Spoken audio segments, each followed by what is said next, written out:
New Obsession. Not this one. This one. It's Deadlock. You've probably heard of it. It's a MOBA. I love MOBAs and hero-based games. I'm like a rat with cheese. You stick a vaguely interesting hero or character into the trap, and I'm bound to stick my head into it. When it comes to games like this, I'm mainly drawn to two types of characters. The big, physically imposing characters that demand a presence on the screen, and the little guys. And while Deadlock does have a lot of large and in-charge individuals, there's only one tiny guy. Two if you count Krill, but he's more of a package deal with most. You gotta take what you can get. Characters in this game tend to fit into one of two categories. The first one being the good category. Think Abrams, think Infernus. Characters that are very easy to go against, very easy to play. You know what they're gonna do, how they're gonna do it.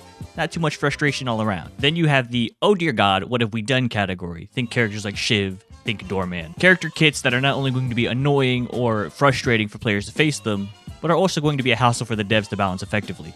And as much as it pains me to say this, Rem is somewhere in that middle spot. Rem's first ability is Pillow Toss.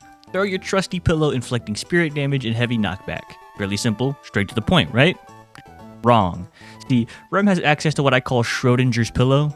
No matter his soul count, no matter the time in the game, you cannot accurately guess how much damage that pillow does until you catch one in the mouth. But wait, there's more. During Rem's journey to New York City, he stopped off in Runeterra and attended the University of Jarl Lightfeather. Because when he hits you with this fucking quantum pillow, it reduces the cooldowns of all of his other abilities. So as a reward for beating your ass, he's allowed to resume beating your ass even sooner. Or in other words, he stole Ezreal's whole fucking flow. Rem's second ability is Tag Along. Jump to an ally and nap alongside them. Both you and the ally receive a burst of heal based on missing health, followed by lingering regeneration. Simple again, right? You'd also be wrong again. When he first hops onto an ally, obviously, he does the healing and the regeneration.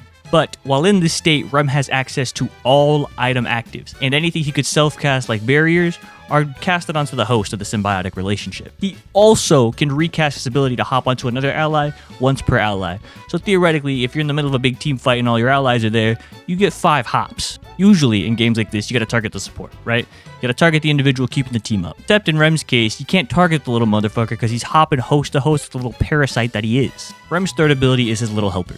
This ability is what makes Rem, well, Rem. When Rem first takes this ability, he only gets 1 little helper, but as he levels, he gets up to a max of 4. Now, these little helpers do a lot, and by a lot, I mean they take sinner sacrifices, they collect boxes, they get bridge buffs, they buff and heal troopers, they buff allies, and this one I just found out recently.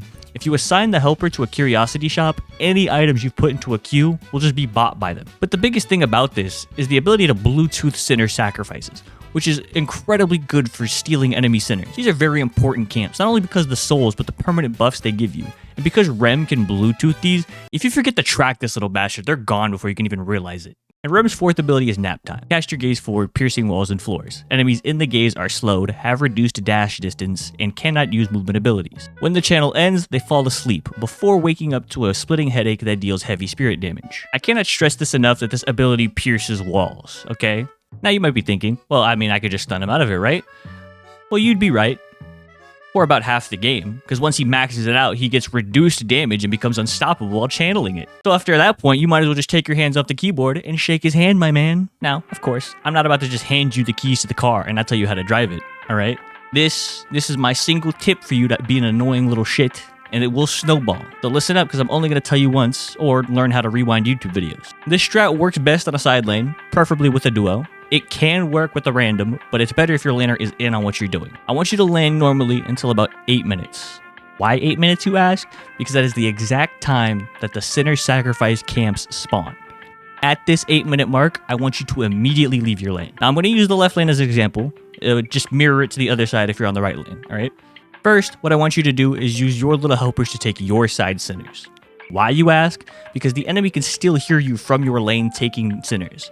So if you take theirs, they're just going to check it, grab you, and beat your ass. So by taking yours, they're going to go check theirs, see that you're not on it, and not think to communicate with your team that you're out of lane. They're just going to think, oh, he's on their sinners. He's going to be back to lane any second now. The reason why I want you to use your little helper on this sinners is so you can immediately book it diagonally to the mid lane sinners on their side. I want you to then take that mid lane sinner, backtrack, take the little tunnel underneath. I forgot to mention that. Rem's one of the 3 characters in the game that take the little New York tunnels. Take that tunnel under mid lane to the other side, and then take all those sinners. If this Ocean's 11 heist has been successfully accomplished, Not only should you have a sizable soul lead, but also should your laner because they got full soul value. But before I move on, here's a secret, more evil, diabolical tip, alright? Follow this one at your own peril. If by the time you've fleeced the enemy of their sinners and you look at the map and see your team hasn't taken theirs, help yourself. Because if they wanted those sinners so bad, they would have taken them. Now, I don't recommend this if you want to be a good teammate. I recommend you do this with a 6 stack of friends, okay? But if you want to be a little evil bastard, go for it. Now, what do you do with this newfound wealth? Well, it depends on who you ask. You ask some stats dork, he's going to tell you, well, you need to go full support because Rem is a support and you need to make sure that your team is always ahead and you can support them. But if you ask me, I say fuck that guy and I want you to do this instead. I want you to build full damage, okay? You've got all this extra souls, you've got all this extra money and moolah. Why not use it furthering your damage, all right? Stuff that pillow full of supreme bricks, okay? But I want you to keep this in mind while you're doing that. I want you to get 3 items. These are important, okay? First one, ballistic enchantment. I want you to infuse your pillow with it. Why? Every time you hit somebody with your pillow, you're gonna get gun damage. And that's gonna help out when you're counter jungling, all right? If somebody spots you and tries to fight you, you're gonna have a way to fight back. And that's always good. Second item, healing Nova. You're technically a support. You gotta get some support items in there, all right? So it doesn't look like you're completely throwing. And having an on-demand heal is always gonna be nice, right? And then the third item is healing tempo. You're gonna be hopping teammate to teammate, all right? Think of this item as like a little tip to the Uber drivers. Like, hey man, I used you as a meat shield. Here's some fire rate.